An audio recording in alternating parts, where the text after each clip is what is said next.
अल्लाह के कुरान की बातें याद रखिए, कतबल्लाहु लअग़लिबन्ना अना व रसूली, अल्लाह का दीन गालिब रहेगा, रसूल का दीन गालिब रहेगा, जो अल्लाह ने मोहम्मद सल्लल्लाहु अलैहि वसल्लम को दे के भेजा है। आएगा वो वक्त भी इंशाअल्लाह। तो बस अर्ज़ ये कर रहा था, रसूल अकरम ने इतनी मुसीबतें आने के बाद भी कभी किसी दुश्मन के बारे में भी बुरे अल्फाज़ इस्तेमाल नहीं किए, बल्कि अब खामोश रहे। मस्जिद हराम में नमाज़ पढ़ रहे हैं, खाना काबा के सामने, दुश्मन ने ऊँट की ओझड़ी आप पे डाल दी। बड़ा मशहूर वाक़या है। प्यारे नबी अलैहिस्सलाम की बेटी हज़रत फ़ातिमा को किसी ने बताया, आके आपने ओझड़ी को हटाया, लेकिन आपने फिर भी अपनी ज़ुबान से कुछ ऐसे अल्फाज नहीं कहे, बल्कि यहाँ पर इतना कहा, अल्लाहुम्मा अलैका बिकुरैश, ये अल्लाह ये कुरैश वाले मुझे बहुत सता रहे हैं, बहुत ज़्यादा, अल्लाह तू इनसे निमट, तू जान, ये जाने इनका क्या करना है। आपका सब्र, आपकी बर्दाश्त बहुत ज़्यादा थी। रसूल अकरम सल्लल्लाहु अलैहि वसल्लम इतने बेचैन, इतने परेशान इस उम्मत के लिए, मक्का में बसने वाले काफिरों के लिए। फ़लअल्लका बाख़िउन नफ़्सक अला आसारिहिम इन लम युमिनू बिहाज़ल हदीस असफ़ा। आप पढ़े सूरह कहफ़। ऐ मोहम्मद सल्लल्लाहु अलैहि वसल्लम, ऐसा मालूम हो रहा है आप तो इनके ईमान न लाने की वजह से इतने गमगीन हो चुके हैं कि गोया कि आप अपने आप को हलाक कर देंगे, मार डालेंगे, इस बुनियाद पर कि ये मक्का वाले ईमान नहीं लाते। नबी अलैहिस्सलाम इतने गमगीन परेशान हैं कि मेरी उम्मत के लोग ईमान क्यों नहीं लाते, मेरी बात क्यों नहीं मानते, मैं अल्लाह का पैगम्बर हूँ, अल्लाह का नबी हूँ, इनको समझा रहा हूँ, ये समझने को तैयार नहीं है। 360 बुतों के सामने अपनी पेशानी को झुकाने वाले रसूल अकरम उनको समझा रहे हैं, ईमान नहीं लाए, तो अपने आप में इतने गमगीन हो गए हैं कि ये लोग अल्लाह की बात क्यों नहीं मानते, दीन से क्यों फिर गए, एक रास्ते पे क्यों नहीं आ जाते। आप परेशान हो गए हैं, लेकिन कौम के लोगों की बात समझ में नहीं आ रही है। रहमत आलम की रहमत का तो ये आलम था। उस्मान इब्न अबी तलहा जो खाना काबा की जिम्मेदार था, खाना काबा का, जिस पे खाना काबा की चाबी थी, आपने कहा उस्मान चाबी दो, मना कर दिया कि नहीं दूंगा। प्यारे नबी अलैहिस्सलाम वापस हो गए, मक्का फतेह हो गया, उस्मान से चाबी नहीं आपने। खाना काबा में दाखिल हुए, खाना काबा पे जितने बुत थे उनको गिराया, नमाज अदा की। उसके बाद हज़रत अली रज़ी अल्लाह तआला अन्हु ने कहा कि अल्लाह के रसूल, ये चाबी आप मुझे दे दें ताकि मैं इसका ज़िम्मेदार बन जाऊँ, आप मुझे दे दीजिए। आपने कहा कि नहीं। उस्मान इब्न तलहा कहाँ है, आपने उसको बुलाया, अपने दुश्मन को, जिसने रसूल अकरम को चाबी देने से इनकार कर दिया था, आपने वो चाबियाँ उस्मान इब्न तलहा को वापस कर दी। तारीख़ गवाह है, उस्मान इब्न अबी तलहा ने जब रसूल अकरम का ये अखलाक देखा, ये अंदाज़ देखा, ये रहमत देखी, तो मुसलमान हो गया, ईमान नहीं आया।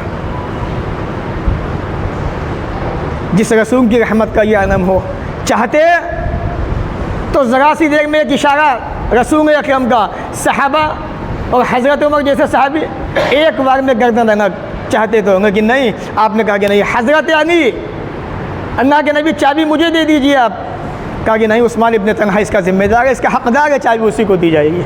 उसी को वापस किए। आपकी ये रहमत देखकर, आपका ये जज्बा देख के मुसलमान हो जाता है। थोड़ा आगे चलिए, रसूल अकरम की रहमत देखिए। ग़ज़वा हुनैन का मौका है, रसूल अकरम सल्लल्लाहु अलैहि वसल्लम के सामने 6000 मुशरिकीन क़ैदी बन के आए। 6000 ग़ज़वा हुनैन के अंदर अल्लाह के नबी सल्लल्लाहु अलैहि वसल्लम ने तमाम क़ैदियों को बतौर एहसान बग़ैर फ़दिये के माफ़ कर दिया कि जाओ, मैंने तुम्हें आज़ाद किया। और हर कैदी को एक एक चादर दी। कितने कैदी थे? 6000 कैदी। कोई पैसे नहीं, कोई टैक्स नहीं, माफ़ी। और एक एक चादर हर कैदी को 6000 चादरें आपने तकसीम की। ये रसूल रहमत की रहमत का आलम था। ये आज उस नबी की सीरत को हम भूल गए, हमें याद नहीं उस नबी की सीरत। आज इसलिए दुश्मन रसूल अकरम की शान में गुस्ताखियाँ कर रहे हैं और हम चुपचाप बैठे हैं। इसलिए अल्लाह ताला ने कुरान मजीद में कहा, वमा अरसलनाका इल्ला रहमतन लिल आलमीन। ए नबी, हमने आपको सारी जहाँ के इंसानों की ये रहमत बना के भेजा है। अब मक्का का वाक़या उठा के देख लीजिए, बड़ा मशहूर वाक़या है। ऐलान आम कर दिया मक्का फ़तह होने के बाद, जो हरम में दाखिल हो गया उसको अमान, जो फ़ना के घर में दाखिल हुआ उसको भी अमान, जिसको किसी सहाबी ने दे दी उसको अमान, फ़ना को अमान, हर एक को आपने अमान दे दी। और ये ऐलान आम कर दिया, इज़हबू फ़अंतुम मुत्तक़ून, वो जाओ, आज मोहम्मद सल्लल्लाहु अलैहि वसल्लम ने तुम्हें आज़ाद किया। आज का दिन फ़तेह का दिन नहीं है, आज का दिन दिनों को जीतने का दिन है। रसूल रहमत सल्लल्लाहु अलैहि वसल्लम ने बड़े बड़े दुश्मनों को माफ़ कर दिया। ये आपकी रहमत का नाम था, ये आपकी रहमत का अंदाज़ था। ये आज उन नबी की सीरत को हमने छोड़ दिया, भुला दिया हमने। रसूल अकरम जनाब मोहम्मद रसूलुल्लाह सल्लल्लाहु अलैहि वसल्लम की सीरत तैयबा को पढ़िए, पढ़ते जाइए। आपको ऐसे ऐसे वाक़यात इंशाअल्लाह मिलेंगे कि आपकी आंखों से आंसू जारी हो जाएंगे। मक्का के अंदर बैठा हुआ है सफ़वान के पास, दोनों दुश्मन है रसूल अकरम के, और ये कहता है कि अगर मुझे इस बात का डर ना होता कि मुझ पर कर्ज़ा ना होता और मुझे अपने बच्चों की फ़िक्र ना होती तो मैं मोहम्मद का काम तमाम कर देता।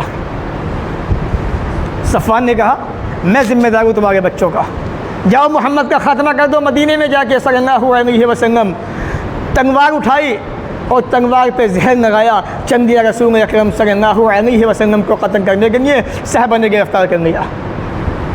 पूछा क्या बात? कहा मेरा बेटा कैदी ही आपके पास, उसे छुड़ाने आया हूँ। कहा तलवार लेके? कहा कि हाँ।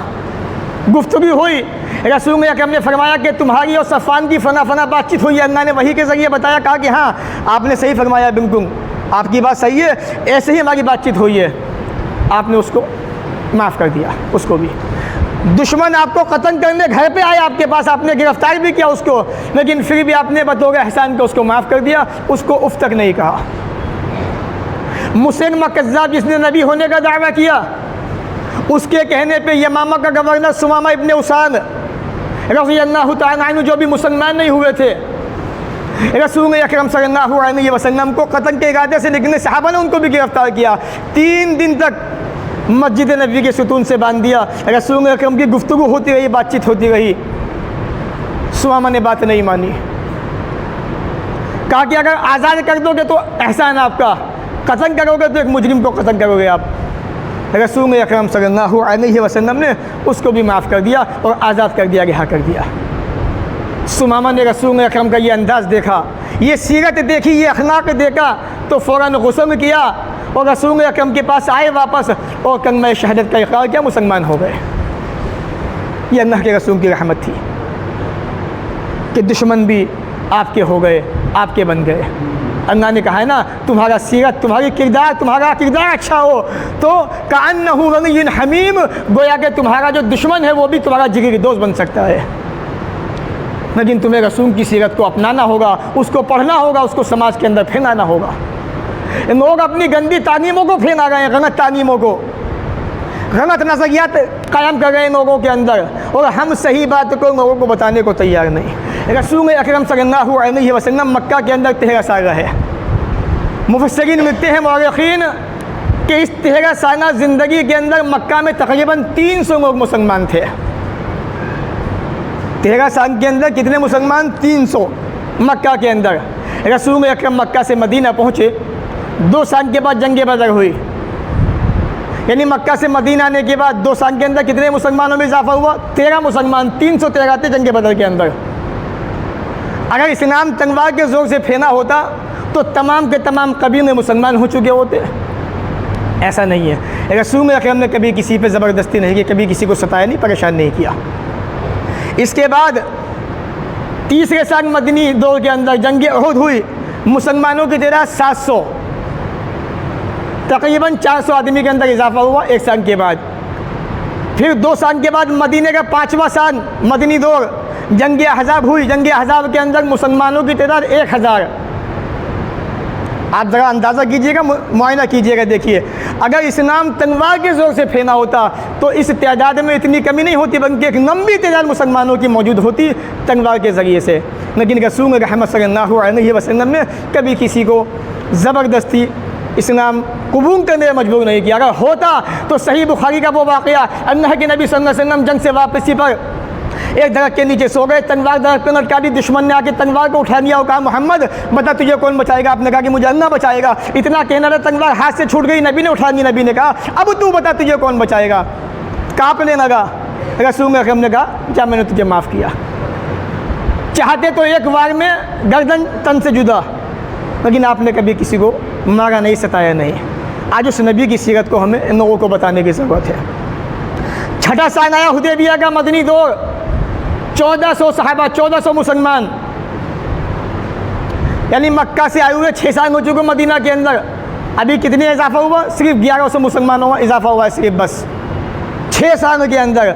उसके बाद 7वां साल खैबर का मदनी दौर, 1400 मुसलमान जंगे खैबर के अंदर। मक्का दौर आया, मक्की दौर आया 8वें साल मदीना के अंदर, मदनी दौर, 10,000 मुसलमान। जब मक्का में दाखिल हुए फातिहाना तो 10,000 मुसलमान थे। अगर इस्लाम तलवार के ज़ोर से फैला होता, रसूल अकरम जंगे बदर भी कर गए, जंगे उहद भी हुई, जंगे खैबर भी, आज़ाद भी हुई, तो इतने से मुसलमान कैसे रहे? जाहिर सी बात है कि रसूल अकरम सल्लल्लाहु अलैहि वसल्लम ने कभी किसी को मजबूर नहीं किया इस्लाम लाने पर। जिसने भी इस्लाम को कबूल किया, अल्लाह के रसूल की सीरत को देख के, आपके किरदार को देख के।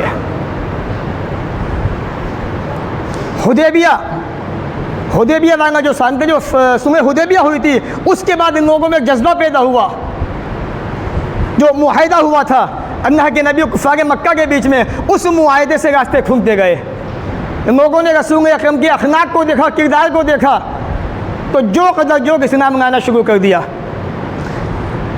मदनी दौर 9वां साल आया, तबूक के अंदर 30,000 मुसलमान। यूँ कह लीजिए रसूल अकरम के नबी होने के बाद मक्का से मदीना तक 19 साल दौर में सिर्फ 30,000 मुसलमान हुए हैं, जिसमें जंगें हुई हैं।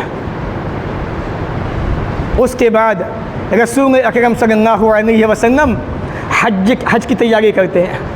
जब आप हज करने पहुँचे तो सहाबा की तादाद 1,24,000 से 44,000। कोई जंग नहीं, कोई लड़ाई नहीं, कोई मार पिटाई नहीं। रसूल की सीरत को देखा, रसूल रहमत की रहमत को देखा, लोग बेतहाशा मुसलमान हो गए। एक साल के अंदर इतने बड़ी तादाद मुसलमान बगैर जंग के, किस बुनियाद पे? आपकी सीरत की बुनियाद पर, आपके किरदार की बुनियाद पर, आपके अखलाक की बुनियाद पर।